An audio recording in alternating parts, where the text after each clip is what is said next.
ಬಂದ್ರಾ? ಬನ್ನಿ. ಆ ಸ್ಥಳ ಬೆಂಗಳೂರಿನ ಕಾಡುಗೋಡಿಯ ಅಸೆಟ್ಸ್ ಮಾರ್ಕ್ ಅಪಾರ್ಟ್ಮೆಂಟ್ನ 20ನೇ ಮಹಡಿ. ಈ ಕುಟುಂಬ ಮಧ್ಯಪ್ರದೇಶದಿಂದ ಬೆಂಗಳೂರಿಗೆ ಕಾಲಿಟ್ಟಿತ್ತು.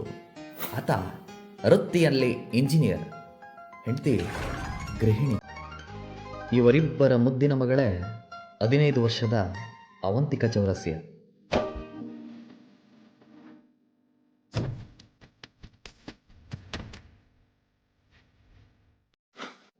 ಸವಲತ್ತುಗಳೆಲ್ಲ ಸಲೀಸಾಗಿ ಸಿಕ್ಕಿದ್ದ ಚೌರಾಸಿಯಾ ಬೆಂಗಳೂರಿನ ವೈಟ್ಫೀಲ್ಡ್ನ CBSE ಶಾಲೆಯಲ್ಲಿ 10ನೇ ತರಗತಿಯನ್ನು ಓದ್ತಿದ್ಲು.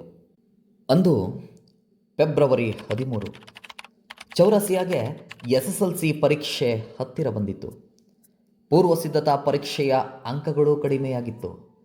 ಆ ದಿನ ಮಧ್ಯಾಹ್ನ ಚೌರಾಸಿಯ ಕೈನಲ್ಲಿ ಮೊಬೈಲ್ ಇತ್ತು. ಓದೋದು ಆಕೆಗೆ ಮರೆತೇ ಹೋಗಿತ್ತು. ಇದನ್ನು ಗಮನಿಸಿ ಸಿಟ್ಟಾದ ತಾಯಿ, ಮೊಬೈಲ್ನಲ್ಲಿ ಕಾಲ ಕಳೆಯದೆ ಓದಿನಲ್ಲಿ ಆಸಕ್ತಿ ವಹಿಸು ಎಂದು ಸಹಜವಾಗಿಯೇ ಅವಳ ಭವಿಷ್ಯದ ದೃಷ್ಟಿಯಿಂದ ಗದರಿದ್ರು. 1 ತಿಂಗಳ ಹಿಂದಷ್ಟೇ ಅಸೆಟ್ಸ್ ಮಾರ್ಕ್ ಅಪಾರ್ಟ್ಮೆಂಟ್ಗೆ ಈ ಕುಟುಂಬ ಬಂದಿತ್ತು. ತಾಯಿ ಮಾತಿಗೆ ಸಿಟ್ಟಾದ ಅವಂತಿಕ ಚೌರಾಸಿಯಾ ತಾವಿದ್ದ 20ನೇ ಮಹಡಿಯ ತನ್ನ ರೂಮಿಗೆ ಕೋಪದಿಂದಲೇ ಬರ್ತಾಳೆ. ಕಾರಿಡಾರ್ಗೆ ಒಂದು ಚೇರನ್ನು ಹಾಕುತ್ತಾಳೆ. ಆ ಚೇರಿನ ಮೇಲೆ ಹತ್ತಿ, ನಮ್ದೊಂದು ಪುಟ್ಟ ಚಾನಲ್ ಇದು, ಉಪಯುಕ್ತ ವಿಡಿಯೋಗಳನ್ನು ಮಾತ್ರ ತಗೊಂಡು ಬರ್ತೇವೆ. ಲೈಕ್ ಮಾಡಿ, ಚಂದ ಅನಿಸಿದರೆ ಶೇರ್ ಮಾಡಿ. ಅಯ್ಯೋ, ಈ ಚಿಕ್ಕ ಚಾನಲ್ ಯಾರು ಸಬ್ಸ್ಕ್ರೈಬ್ ಮಾಡ್ತಾರೆ ಗುರು?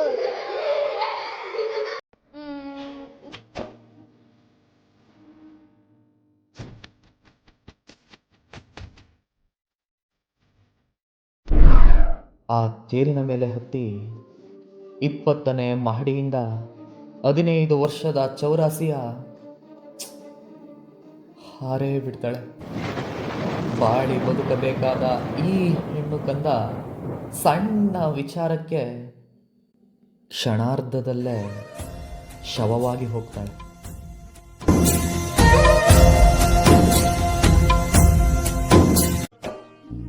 ಒಂದು ಚಪ್ಪಲಿಯನ್ನು ತೆಗೆದುಕೊಡ್ಲಿಕ್ಕೇನೆ ಒಳ್ಳೆ ಬ್ರ್ಯಾಂಡು, ಬಣ್ಣ, ಕ್ವಾಲಿಟಿ ಎಲ್ಲವನ್ನ ನೋಡೋ ತಂದೆ ತಾಯಂದಿರು ಮಕ್ಕಳ ಭವಿಷ್ಯದ ಬಗ್ಗೆ ಎಷ್ಟು ಯೋಚಿಸಿರಲ್ಲ. ಮಾತನಾಡೋರಿಗೆ ಇದೊಂದು ವಿಷಯ, TV ಚಾನಲ್ಗೆ ಇದೊಂದು ನ್ಯೂಸು. ಆದರೆ ಆ ಕುಟುಂಬಕ್ಕೆ ಮಗಳ ಒಳಿತನ್ನೇ ಬಯಸಿದ ಆ ತಾಯಿ ಪರಿಸ್ಥಿತಿ ನೆನೆಸ್ಕೊಂಡ್ರೆ ಯಪ್ಪ. ಅವಂತಿಕ ವಿಚಾರವನ್ನು ಇಲ್ಲಿಗೆ ಬಿಡೋಣ. ಇದೇ ರೀತಿಯಾದ ಎಷ್ಟೋ ಘಟನೆಗಳು ನಮ್ಮ ಸಮಾಜದಲ್ಲಿ ನಡೆದು ಹೋಗಿದೆ.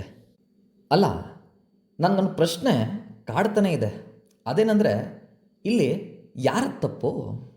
ಮಕ್ಕಳನ್ನು ಹೆಚ್ಚು ಪ್ರೀತಿಸುತ್ತಪ್ಪ?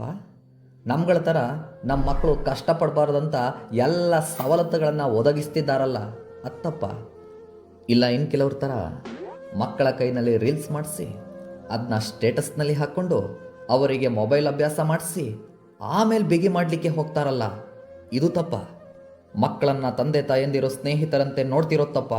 ಅಂಕದ ಹಿಂದೆ ವಿದ್ಯಾರ್ಥಿಗಳನ್ನ ಬಿಟ್ಟು ಆದರ್ಶದ ಮೌಲ್ಯಗಳನ್ನು ಹೇಳಿಕೊಡದಿರುವ ಈ ಶಿಕ್ಷಣ ವ್ಯವಸ್ಥೆಯೇ ತಪ್ಪ? ಬಹಳ ಮುಖ್ಯವಾಗಿ ಶಿಕ್ಷೆ ನೀಡುವ ಶಿಕ್ಷಕನ ಕೈಗಳನ್ನು ಕಾಯ್ದೆಗಳ ಮೂಲಕ ಕಟ್ಟಾಕ್ಬಿಟ್ರಲ್ಲ, ಇದು ಬಹಳ ದೊಡ್ಡ ತಪ್ಪ? ಈ ಎಲ್ಲ ಪ್ರಶ್ನೆಗಳನ್ನು ತಮ್ಮಗಳ ಮುಂದಿಡ್ತಾ ಕಾಮೆಂಟ್ ಬಾಕ್ಸ್ನಲ್ಲಿ ತಿಳಿಸಿ ಎಂದು ಮನವಿ ಮಾಡಿಕೊಳ್ತಾ, ಇನ್ನಾದರೂ ಎಚ್ಚೆತ್ಕೊಳ್ಳೋಣ.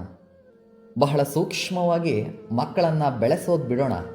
ಸರಿ ತಪ್ಪುಗಳನ್ನು ಬಾಲ್ಯದಿಂದನೇ ಕಲಿಸೋಣ. ಮೊಬೈಲ್ ಫೋನ್ಗಳನ್ನು ಅಗತ್ಯವಿದ್ದಾಗಷ್ಟೇ ನೀಡೋಣ. ನುಗ್ಗೆನ ಮುರಿದು ಬೆಳೆಸು, ಮಕ್ಕಳನ್ನು ಒಡೆದು ಬೆಳೆಸು ಎಂಬ ಹಿರಿಯರ ಮಾತುಗಳನ್ನು ಮರೆಯದಿರೋಣ ಎಂದು ಹೇಳ್ತಾ, ಕಣ್ಣಿನ ದೃಷ್ಟಿಗೆ ಈ ಮೊಬೈಲ್ ಸ್ಕ್ರೀನ್ ಹೇಗೆ ಮಾರಕವಾಗ್ತಿದೆ ಎಂಬ ಆರೋಗ್ಯ ಇಲಾಖೆಯ ಅಧಿಕಾರಿಯ ವರದಿಯೊಂದಿಗೆ ಮುಂದಿನ ದೃಶ್ಯೀಕರಣದಲ್ಲಿ ಸಿಗ್ತೀನಿ. ಅಲ್ಲಿವರೆಗೂ ನಮಸ್ಕಾರ. ಅಯ್ಯೋ, ಒಂದು ನಿಮಿಷ. ನಮ್ಮ ಈ ಪುಟ್ಟ ಚಾನಲ್ನ ಪ್ರಸಕ್ತ ದೃಶ್ಯೀಕರಣ ತಮಗೆ ಇಷ್ಟವಾಗಿದ್ದರೆ ಸಬ್ಸ್ಕ್ರೈಬ್ ಮಾಡಿ, ಪಕ್ಕದ ಗಂಟೆ ಗುರುತನ್ನು ಒತ್ತಿ, ಲೈಕ್ ಮಾಡಿ. ಉಪಯುಕ್ತ ಮಾಹಿತಿ ಅನಿಸಿದರೆ ಮಾತ್ರ ಶೇರ್ ಮಾಡಿ. ಜೈ ಹಿಂದ್, ಜೈ ಕರ್ನಾಟಕ ಮಾತೆ.